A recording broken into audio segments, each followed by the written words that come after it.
Estamos a punto de conmemorar los 800 años de la muerte de San Francisco de Asís, pero para él ese momento no era un final trágico, sino algo que llamó su Pascua, su paso a una nueva vida. Hoy vamos a meternos de lleno en por qué fue capaz de celebrar la muerte como si fuera una fiesta. Es la gran pregunta, ¿no? La muerte es algo que, al final, nos toca a todos y suele generar miedo, mucha incertidumbre, pero, oye, ¿y si hubiera una manera de verlo? San Francisco de Asís nos propone una perspectiva que es, la verdad, totalmente rompedora. Fijaos bien en sus palabras, no habla de la muerte como un enemigo, sino como una hermana. Aquí está el meollo de todo el asunto que vamos a desentrañar. ¿Cómo es posible llegar a llamar hermana a la muerte y encima recibirla con un canto? A ver, para entenderlo tenemos que irnos un poco para atrás en el tiempo, porque este aniversario no es un hecho aislado, es en realidad la culminación de un viaje espiritual que fue extraordinario. Pues sí, el año 2026 marcará exactamente 800 años desde que Francisco falleció, allá por 1226. Es un momento perfecto para pararnos a pensar en su legado y sobre todo en su forma de entender la vida y, por supuesto, la muerte.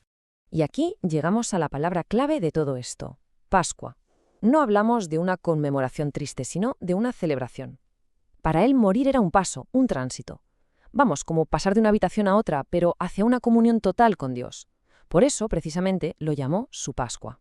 Y esta Pascua es como el broche de oro a una serie de hitos importantísimos. Fijaos, en 1223 recrea el nacimiento de Jesús en Grecio, en el 24 recibe los estigmas, en el 25 compone esa maravilla que es el Cántico de las Criaturas, y en el 26 llega su Pascua. O sea, todo está conectado, es una misma historia de entrega total. Vale, entonces, ¿cuál era su secreto? ¿Cómo consiguió llegar a ese punto de paz? Pues al explorar los testimonios de la familia franciscana, van saliendo unas claves fascinantes para lo que podríamos llamar una muerte feliz. El primer pilar es la confianza, pero una confianza absoluta. Y ojo, no es un optimismo ingenuo, ¿eh? Es una decisión consciente de fiarse, de saltar al vacío incluso cuando no hay ninguna garantía, algo que la verdad choca bastante en un mundo como el nuestro, que nos exige certezas para todo. Mirad, Angélica Romo López lo clava con esta idea. Francisco no tenía un plan de negocio, por así decirlo. Cuando sintió la llamada a reconstruir la iglesia, es que no tenía ni idea de por dónde empezar. ¿Pero qué hizo? Decidió confiar. Y esa confianza, que practicó toda su vida, es la que le dio esa paz al final. El segundo secreto es casi como una especie de alquimia del alma. No se trata de evitar el dolor, para nada. Se trata de abrazarlo y encontrar en él algo totalmente inesperado, dulzura. Un concepto casi revolucionario hoy, que tendemos a huir de cualquier mínima incomodidad. Hay un momento en su vida que lo ilustra de una forma brutal. La clave de su conversión fue abrazar a un leproso, lo más rechazado de la sociedad de su época. Y en ese gesto, lo que antes era amargo, lo que le daba asco, se transformó.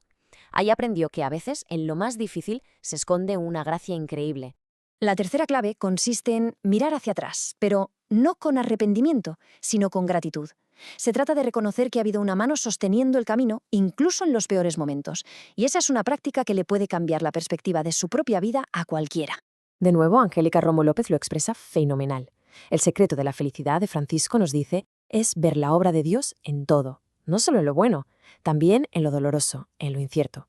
Por eso, al final, pudo sentir que toda su vida había sido una historia preciosa, porque en toda ella había estado Dios. Y llegamos al último secreto, que es una lección de humildad y de visión de futuro tremenda. Francisco entendió perfectamente que su obra, su misión, no era suya. Era algo mucho más grande que él, algo que estaba destinado a continuar mucho después de su muerte. Es que estas son sus palabras en el lecho de muerte. Qué capacidad tan increíble para soltar, para dejar ir. No se aferra a su legado, no. Simplemente dice: yo ya hice mi parte, ahora os toca a vosotros. Confía en que el mismo espíritu que lo guió a él, pues guiará a los demás. Vale, hemos visto los secretos de su paz interior. Pero la pregunta del millón es, ¿y todo esto cómo se aplica hoy? ¿Qué puede aportar su visión para construir una sociedad un poco mejor? Lo que podríamos llamar una cultura de la cordialidad.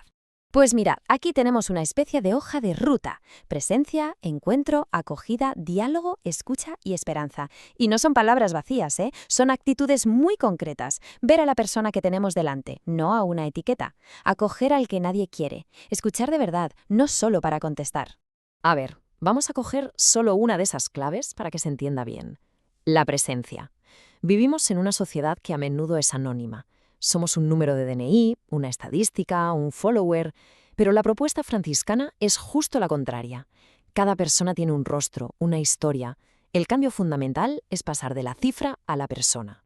Y claro, al final todo esto nos lleva, casi sin querer, a una reflexión un poco más personal. Porque estas ideas no son solo para admirar a un santo de hace 800 años, sino para que nos interpelen a nosotros, aquí y ahora. La experiencia de Francisco, que fue capaz de componer un canto de alabanza en mitad de un dolor físico y espiritual terrible, nos lanza esta pregunta.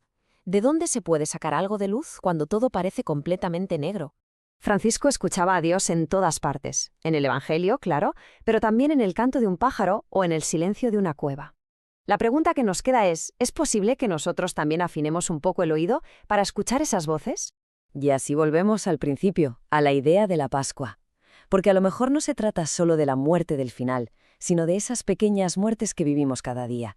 Un fracaso, una decepción, el final de una etapa.